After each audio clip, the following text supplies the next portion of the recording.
Bismillahirrahmanirrahim. Assalamualaikum warahmatullahi wabarakatuh. Alhamdulillah pada hari ini kita bertemu kembali dalam mata kuliah yang sama, yaitu konsep dasar pendidikan kewarganegaraan di lingkungan Sekolah Tinggi Universitas Muhammadiyah Kuningan. Baik, pada pertemuan yang ke-11 kita akan coba membahas tentang nilai-nilai universalisme hak asasi manusia. Setelah pada pertemuan sebelumnya kita membahas, yaitu pada pertemuan yang 10 kemarin, kita sudah membahas globalisasi, kemudian membahas tentang kerjasama antar bangsa. Itu pada pertemuan yang ke-10. Hari ini memasuki pertemuan yang 11, kita akan mencoba membahas nilai-nilai universalisme hak asasi manusia.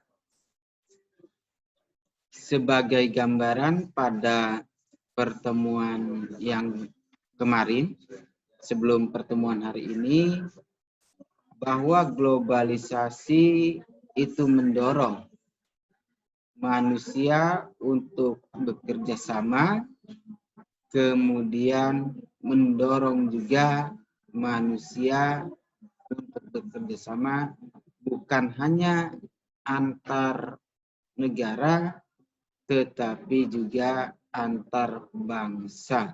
Nah, ini juga berkenaan dengan globalisasi kemarin, bahwa ada dua kata kunci yang merupakan fenomena-fenomena yang harus betul-betul kita pahami sebagai peserta didik. Yang pertama adalah istilah bangsa, dan yang kedua adalah negara atau warga negara. Dua istilah ini yang kemudian hari ini kita lanjutkan atau menghasilkan mata kuliah sub pokok bahasan pada pertemuan 11, yaitu nilai-nilai universalisme hak asasi manusia. Di sini ada kata nilai, ada kata universalisme dan hak asasi manusia. Bismillah ya, kita memulai kuliah pertemuan yang ke-11 di Sekolah Tinggi Keguruan Muhammadiyah Kuningan. Oke, kita lihat slide yang kedua. Ada kata kunci tadi, coba kita lihat secara bersama-sama. Ada kata nilai. Di sini saya mengambil 6 pelajaran yang berkenaan dengan nilai. Yang pertama, nilai itu dapat diartikan sebagai harga atau dalam arti taksiran harga. Taksiran itu adalah perkiraan tentang suatu harga. Nah, nilai sebagai harga yang kemudian perkiraan atas harga itu biasanya nilai-nilai ini Anda temukan pada kegiatan-kegiatan yang berkenaan dengan transaksi. Ya, itu yang pertama yang berkenaan dengan nilai. Yang kedua adalah harga uang, di mana nilai yang berkenaan dengan harga uang artinya suatu nilai harga uang tertentu dibandingkan dengan harga uang yang lain. Nah, dalam hal ini berarti kita kenal sebagai kurs, ya. Jadi ada suatu perbandingan nilai mata uang antara negara A dan negara B. Itu ketika kita bicara nilai dalam arti harga uang. Kemudian makna nilai yang ketiga pada saat kita bicara angka kepandaian. Nah, ini nilai-nilai yang berkenaan dengan angka kepandaian atau pengertian yang ketiga biasanya atau banyak dipraktikkan di dalam dunia akademik seperti yang saudara-saudara lakukan hari ini dalam mengikuti perkuliahan di Sekolah Tinggi Ilmu Keguruan dan Ilmu Pendidikan Muhammadiyah Kuningan atau STKIP Kuningan. Jadi nanti akan muncul nilai tentang kepandaian saudara yang diukur dari evaluasi atau hasil-hasil dari pembelajaran, atau istilah orang di sini ya, di pantai itu di biji itu ketika saya waktu kecil di Cirebon, arti di kata di biji itu dinilai, ya. Kemudian ketika saya di daerah Sunda juga mengenal istilah punten, nah atau punten, ya, punten. Jadi punten ini sama juga di biji atau dinilai. Nah ini karena kenapa kita agak mengenal antara biji dan nilai, karena Cirebon dan Kuningan sangat bertetangga, jadi tidak heran ketika beberapa kata-katanya juga berkembang di Cirebon maupun Kuningan. Nah ini ya, jadi itu makna yang ketiga yang berkenaan dengan nilai. Kemudian makna yang keempat, bahwa nilai dapat dikatakan sebagai banyak sedikitnya isi atau kadar atau mutu. Oke ya. Nah, di sini berarti adalah nilai bukan hanya diukur dari angka ya 1, 2, 3, tetapi nilai itu sebagai ukuran. Nah, ketika teman-teman di perguruan tinggi, nilai itu biasanya dalam bentuk huruf A, B, C, D. Nah itu ya, jadi yang berkenaan dengan nilai. Kemudian nilai juga memiliki makna sifat yang berkenaan dengan hal-hal yang penting atau berguna bagi manusia atau bagi kemanusiaan. Disinilah makna sifat dari nilai sebagai hal-hal yang berguna bagi kemanusiaan yang kemudian berkembang di dalam ilmu-ilmu pengetahuan sosial, humaniora, ya, ilmu sosiologi, antropologi, kemudian ilmu budaya, ilmu hukum, dan yang lainnya. Oke, itu dilihat dari sifatnya.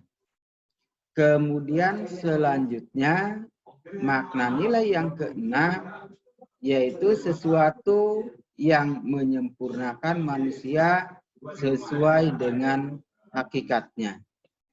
Nah ini sesuatu yang menyempurnakan manusia sesuai dengan hakikatnya itu adalah nilai.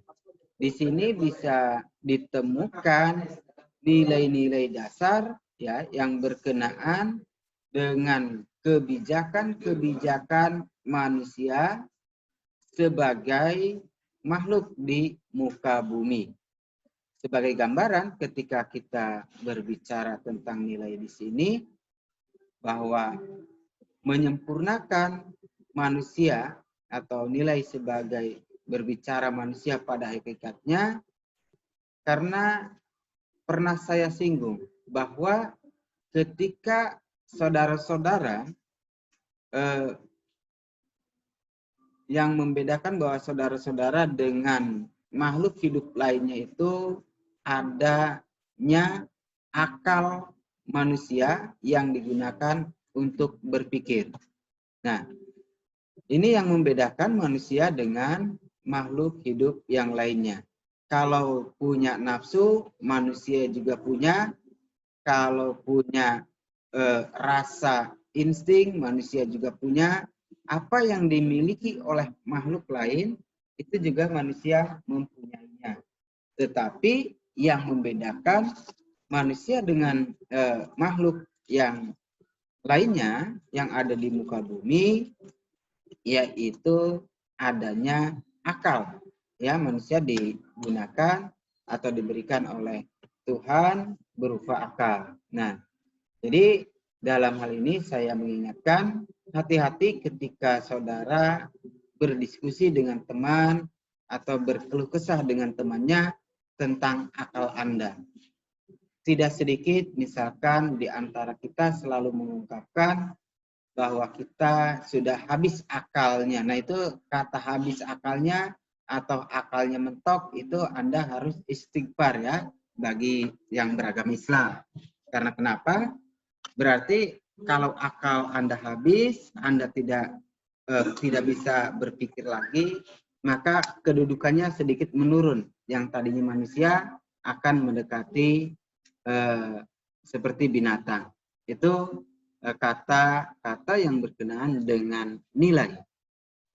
Jadi nilai itu dapat dikatakan sebagai harga atau taksiran, kemudian yang kedua adalah harga dari uang, kemudian yang ketiga kepandaian, keempat banyak sedikitnya isi atau mutu, yang kelima adalah sifat yang penting dan berguna bagi manusia yang terdapat di dalam ilmu-ilmu sosial, yang kemudian disempurnakan dengan kebijakan sebagai manusia. Ini yang keenam, yaitu hakikatnya adalah menyempurnakan manusia yang berupa kebijakan-kebijakan yang membedakan manusia dengan makhluk hidup yang lainnya. Baik, setelah kita mengetahui akan nilai, kita melihat kata yang kedua, universal. Ya, di sini saya melihat bahwa kata universal sendiri memiliki dua makna. Yang pertama adalah makna umum dan yang kedua adalah makna kategoris.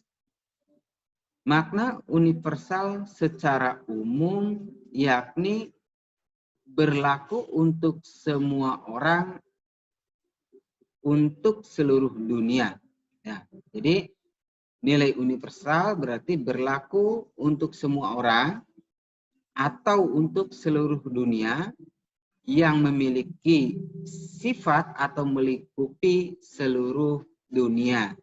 Seperti hak hidup, ya, hak mendapatkan pekerjaan, kemudian hak-hak yang berkenaan dengan hak asasi manusia, itu sifat-sifat yang universalnya. Kemudian yang kedua adalah universal dalam arti kategori, yakni berkenaan ke ilmu bahasaan yang berlaku untuk semua bahasa. Nah, jadi kategoris di sini berkenaan dengan keilmuan. Jadi istilah-istilah universal yang digunakan di dalam suatu ilmu pengetahuan yang dibunyikan dalam bentuk dalam wujud wujud bahasa. Itu yang berkenaan dengan nilai. Jadi ketika dinilai universal berarti harga uang, angka kepandaian, banyaknya sedikitnya isi, sifatnya dan hakikatnya itu harus berlaku untuk umum, kemudian memiliki kategori dalam bidang ilmiah. Itu baru dikatakan sebagai nilai-nilai yang universal. Oke. Lantas hari ini kita berbicara tentang nilai universalisme. Nah, ada kata-kata di akhir itu kita mengenal isme. Nah, di sini isme sendiri sebetulnya ketika secara umum identik dengan faham, ya, isme itu. Tetapi di sini saya melihat ada tiga pengertian yang berkenaan dengan universalisme. Yang pertama, universalisme dapat diartikan sebagai aliran yang meliputi segala-galanya. Oke ya, jadi itu aliran. Jadi aliran atau ada yang mengatakannya mahzab, ya isme itu, atau yang mengatakannya paham. Jadi nanti ada pengkelasan-pengkelasan yang meliputi gaya-gaya yang ada dalam setiap aliran-aliran itu. Kemudian makna yang kedua, isme yang terdapat atau berlaku pada ketentuan umum, yakni penerapan nilai dan norma secara umum. Jadi penerapan nilai yaitu harga atau ukuran sifat dari manusia untuk menilai baik dan benar, dan norma. Norma ini adalah nilai sesuatu yang abstrak, tetapi itu diyakini oleh masyarakat umum. Nah, jadi bagaimana penerapannya bahwa antara nilai dan norma itu berlaku secara umum. Oke. Yang ketiga, isme yang melekat pada kata universal, yakni digunakan dalam pendekatan linguistik atau bahasa yang menganggap semua bahasa di dunia ini mempunyai dasar yang sama dengan sistem logika. Nah ini ya, itu pandangan-pandangan ketika kita berbicara nilai-nilai universalisme. Dari tiga komponen ini kita dapat mengatakan bahwa yang dikatakan nilai universalisme ya, atau nilai-nilai universalisme yaitu sesuatu yang dimiliki oleh manusia yang membedakan manusia yang tertuju pada hakikatnya sebagai manusia. Kemudian nilai itu harus berlaku umum ya, berlaku umum dengan adanya satu paham-paham tentang penerapan akan nilai dan norma yang ditarik secara umum, itu atau diakui oleh umum. Oke. Nah, mari kita lihat dari nilai-nilai universalisme itu aplikasinya kepada hak asasi manusia. Atau yang sering kita dengar, yaitu apa kita sering singkat istilahnya itu HAM. Ada ada yang melekat pada ketentuan-ketentuan yang mana atau pengertian-pengertiannya kepada hal-hal apa saja HAM itu. Yang pertama, ketika kita berbicara hak asasi manusia, maka kita akan bicara asal-usul tentang hak asasi manusia, nilai filosofis tentang hak asasi manusia, nilai religiusnya, kemudian nilai budayanya, dan nilai politis yang terdapat di dalam hak asasi manusia yang berlaku universal berdasarkan nilai universalisme yang slide sebelumnya. Oke. Kemudian cara yang kedua dapat dilakukan dengan melihat generasi-generasi yang ada di dalam hak asasi manusia. Pembagian hak asasi manusia ke dalam generasi-generasi ini bukan berarti kita melakukan suatu sekatan-sekatan di dalam mempelajari HAM. Tetapi ada istilah seperti ini. Suatu istilah atau suatu kejadian itu akan relevan pada masanya. Misalnya pada zaman Yunani bahwa Plato mengatakan tentang kebenaran idealisme. Bahwa dinilainya bahwa kebenaran itu dilahirkan atau fitrah ya, fitrah dari Tuhan. Nah, itu akan benar pada masanya. Nah, jadi kita tidak boleh ketika ada pembagian ini menjustifikasi seperti pengkastaan. Bukan, yang dimaksudkan dalam pembagian generasi HAM bukan semacam itu. Kemudian HAM juga dapat dilihat dari nilainya yang universal, kemudian disandingkan kepada relativisme budaya. Ini ya. Jadi nilai HAM yang sifatnya universal kemudian kita sandingkan kepada budaya yang nilainya relatif. Nanti di sini yang akan menjadi suatu kajian-kajian yang berkenaan dengan hak-hak budaya. Itu ya. Kemudian yang keempat, HAM yang mana juga yang dapat dipelajari yaitu hak-hak individual dan hak-hak kelompok. Nah ini, jadi ada relasi antara hak individu sebagai hak kodrati ya yang diberikan oleh Tuhan, dan ketika melakukan hubungan dengan kelompok maka lahirlah yang namanya hak kelompok. Kalau di dalam hukum itu ada karena adanya hubungan antara dua manusia atau lebih yang dikenal oleh Cicero yaitu ibius ibi societas. Di mana ada masyarakat, disitulah ada hukum. Kemudian juga dapat dilihat dari hak tertentu seperti untuk para wanita, anak-anak, etnik minoritas, golongan difabel ataupun lain sebagainya. Kenapa ini harus ada hak-hak tertentu?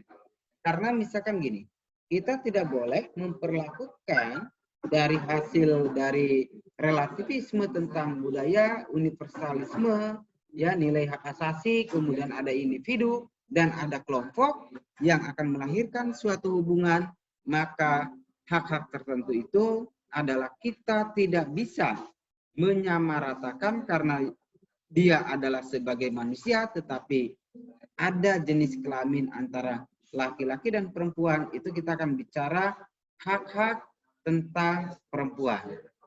Kemudian tidak juga kita merasa sama antara yang kecil dengan yang besar. Maksudnya gini, antara anak-anak dengan yang sudah dewasa. Tentunya inilah yang dinamakan hak-hak tertentu. Nah, kemudian perkembangan dari hak-hak tertentu kita lihat pada etnis atau suku yang dinilai minoritas. Nah, itu ya. Jadi dia juga punya hak. Kenapa? Karena dia sebagai manusia. Yaitu hak tertentunya adalah hak-hak sebagai kaum minoritas. Kemudian hak tertentu juga pada golongan-golongan yang oleh yang lain dianggap sebagai golongan-golongan yang kurang sempurna. Tapi saya yakin bahwa mereka adalah sempurna, itu golongan difabel. Nah, dia juga punya hak, ya, hak-hak tertentu. Jadi hak universal kemudian melahirkan pada adanya generasi HAM yang dikaitkan dengan budaya menjadi hak individu dan hak kelompok yang melahirkan hak-hak tertentu.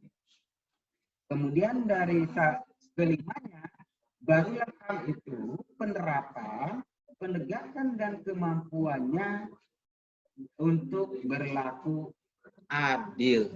Nah, jadi ketika kita bicara hak asasi manusia, nilai-nilai yang bisa diambil adalah tentang penerapan, kemudian penegakannya, dan kemampuan harus berlaku adil. Oke, itu ya. Nah, ini coba kita lihat pada generasi hak asasi manusia. Kita tengok sebentar tentang pengertian hak asasi manusia. HAM adalah hak-hak dasar yang melekat pada diri manusia. Tanpa hak itu manusia tidak dapat hidup layak sebagai manusia. Jadi HAM dikatakan sebagai hak dasar yang melekat pada manusia. Tanpa hak tersebut manusia tidak dapat hidup layak. Artinya dengan bahasa yang sederhana, HAM itu hak yang melekat pada manusia karena dia adalah seorang manusia. Artinya memanusiakan manusia. Itu adalah konsep atau pengertian dari hak asasi manusia. Baik, kita melihat selanjutnya, dia itu ada 4 generasi yang ketika berbicara tentang hak asasi manusia. Kenapa hak ini muncul? Karena hak asasi muncul terbagi dalam 4 generasi ini karena cara-cara dari setiap angkatan berbeda. Cara melihat hak asasi dan cara implementasinya itu. Yakni generasi HAM yang pertama lebih menekankan kepada aspek hukum dan aspek politik. Itu pada generasi pertama. Kenapa penekanannya kepada hukum dan politik? Karena pada generasi pertama itu dampak dari Perang Dunia ya, yang berdampak kepada aturan-aturan hukum yang tidak merugikan, kemudian bagaimana aturan-aturan di bidang politik kenegaraan. Nah, ini pada generasi pertama HAM-nya. Kemudian pada generasi kedua ya, itu baru ada semacam gugahan. Ya, generasi kedua ini yakni yang berasal dari negara-negara ketiga yang merdeka. Oke ya, negara berkembang kalau kita katakan. Kalau tidak mau dikatakan sebagai negara ketiga. Karena bukan hanya sendiri saja, tetapi mendua saja kadang ada kecemburuan, apalagi sampai ketiga. Nah, ini agak riskan sekali. Jadi anggaplah negara-negara berkembang termasuk Indonesia, di mana pada negara ketiga menuntut lebih dari sekedar hak-hak yuridis. Ya, jadi negara-negara ketiga yang sudah merdeka diakui secara hukum oleh negara-negara maju, diakui secara politik, maka bagi negara ketiga ya belum cukup karena masih ada yang namanya diskriminasi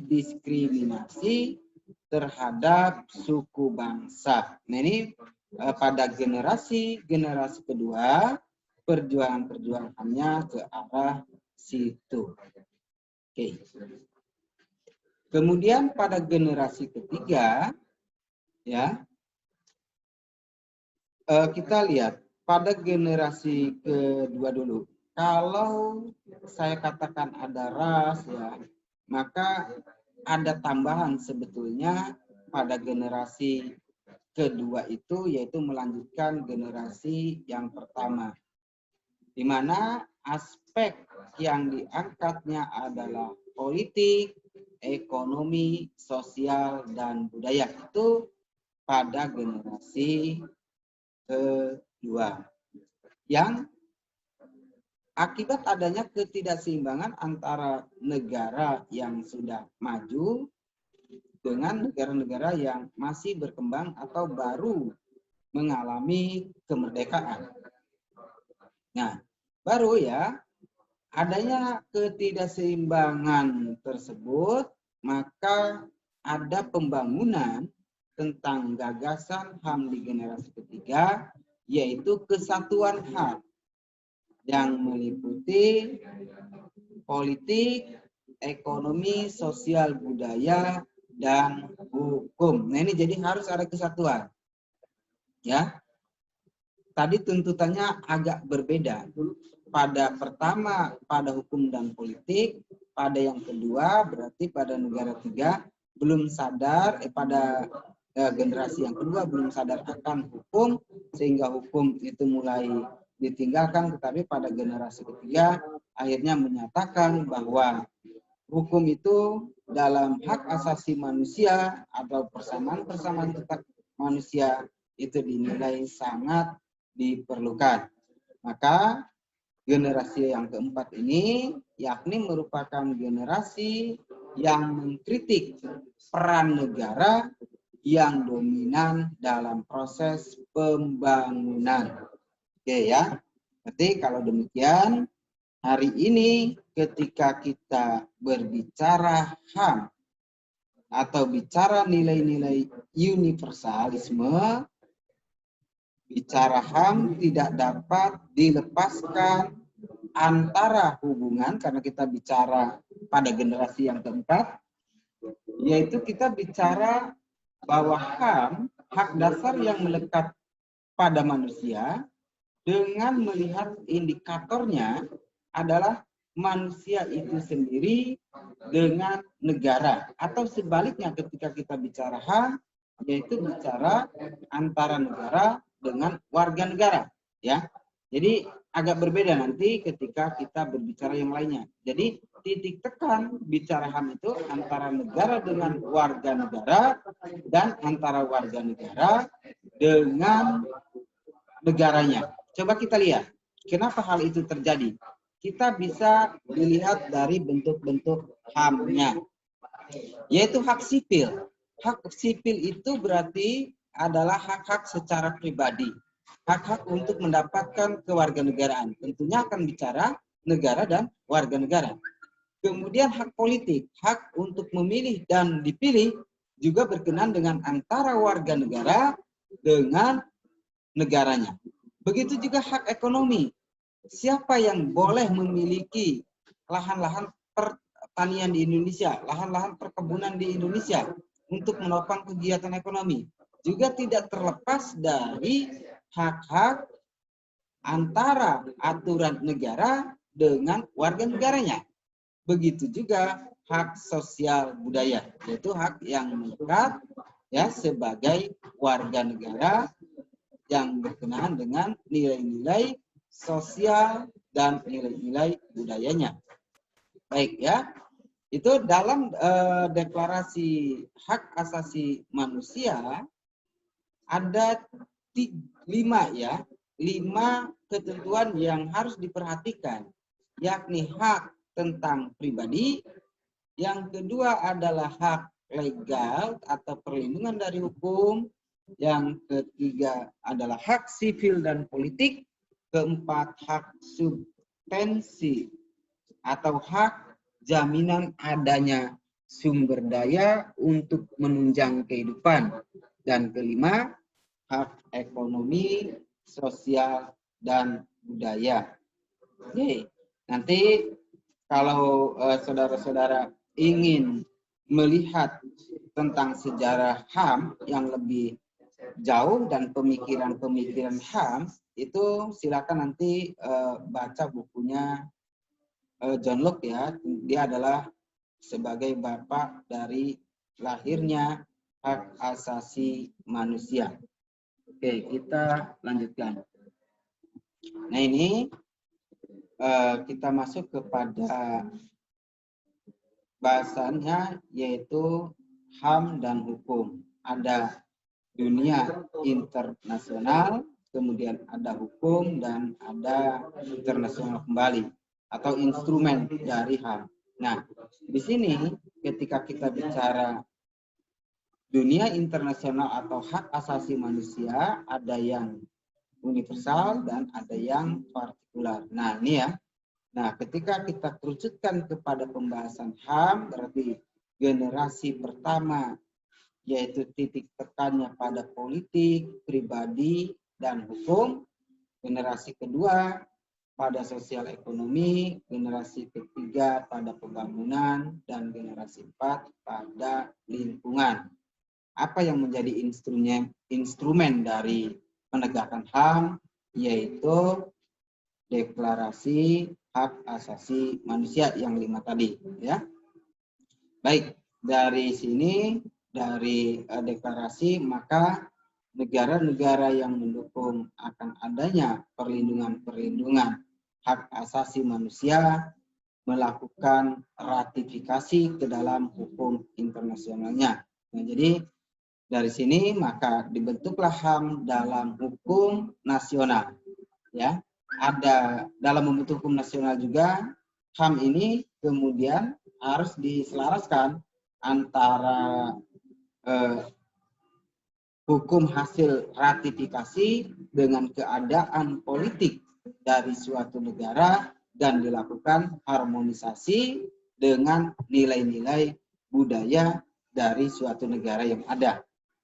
Karena walaupun kita melakukan suatu kebebasan, misalkan ya, hak tentang kebebasan pribadi. Nah, karena kita juga mengakui ketika kita melakukan satu ratifikasi, maka ada hak kebebasan secara pribadi yang misalkan agak berbeda antara budaya Indonesia dengan budaya negara-negara yang menyepakati HAM. Maka di sini perlunya ketika nanti akan dibentuk sebagai hukum nasional perlu adanya harmonisasi. Maka dari sinilah lahir suatu aturan hukum nasional yang kita kenal dengan istilah konstitusi, ya, atau undang-undang atau produk hukum lain. Nah, ranah HAM-nya diterapkan, ya, ranah rencana arahan nasional, ya, tentang hak asasi manusia bisa diterapkan pada rencana pembangunan menengah nasional. Nah, ini rencana-rencana baru diimplementasikan kepada Mandala. Pada implementasinya baru ditemukan bagaimana antara dua pengaruh antara budaya masyarakat dengan politik yang ada pada para pengambil kebijakan.